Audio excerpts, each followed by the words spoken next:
Coffee doesn't give you energy. It only hides how tired you are. That's why it feels powerful at first. But why does the same cup stop working? Welcome back to Simple Things, Deep Origins, where simple things reveal deep origins. Most people think coffee adds energy. It doesn't. Your body already knows when it's tired. It sends signals to slow you down. Coffee simply blocks those signals. So instead of feeling more energetic, you just stop feeling tired. That's why coffee feels powerful. Not because it creates energy, but because it temporarily hides exhaustion. And this is exactly why the first cup feels different. The first cup works best because your brain isn't expecting it. Your system is clear. The tiredness signals are loud. So when coffee blocks them, the contrast feels dramatic.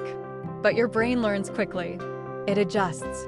And every time you repeat the same routine, the effect becomes smaller, which leads to a common mistake. Over time, your brain adapts. The same cup no longer feels strong. So you drink another, then another. But more coffee doesn't bring back the original effect. It only raises the baseline. Now you're not using coffee to feel alert. You're using it just to feel normal. And this is where the problem begins. Some people can drink coffee at night and sleep fine. Others feel anxious after just one cup. That's because caffeine doesn't affect everyone the same way. Your body processes coffee at different speeds. Some brains clear it quickly. Others hold on to it for hours. So when people say, "Coffee doesn't work for me anymore," or "Coffee makes me anxious," they're both right. The coffee didn't change. The body did. And this difference explains something even more confusing. When coffee blocks tiredness, that tiredness doesn't disappear. It waits. So when the effect wears off, everything comes back at once. That's the afternoon crash. And drinking more coffee at that point doesn't solve the problem. It just delays it again, which quietly affects something else. Coffee stays in your system much longer than you think.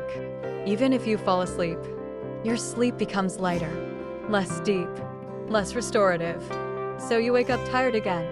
And the next morning, you reach for coffee to fix it, not realizing you're repeating the same loop. When people say they can't function without coffee, it's usually not addiction. It's sleep debt.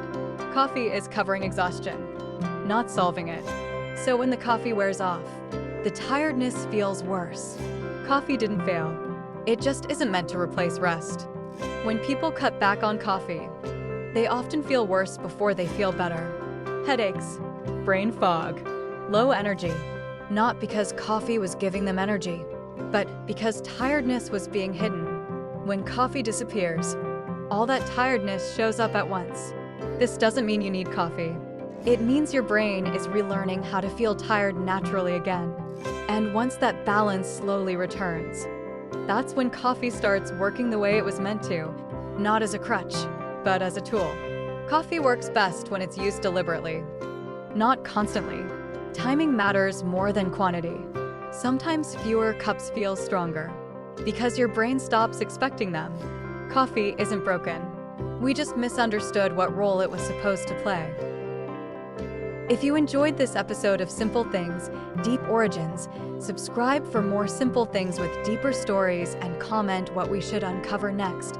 Until then, stay curious.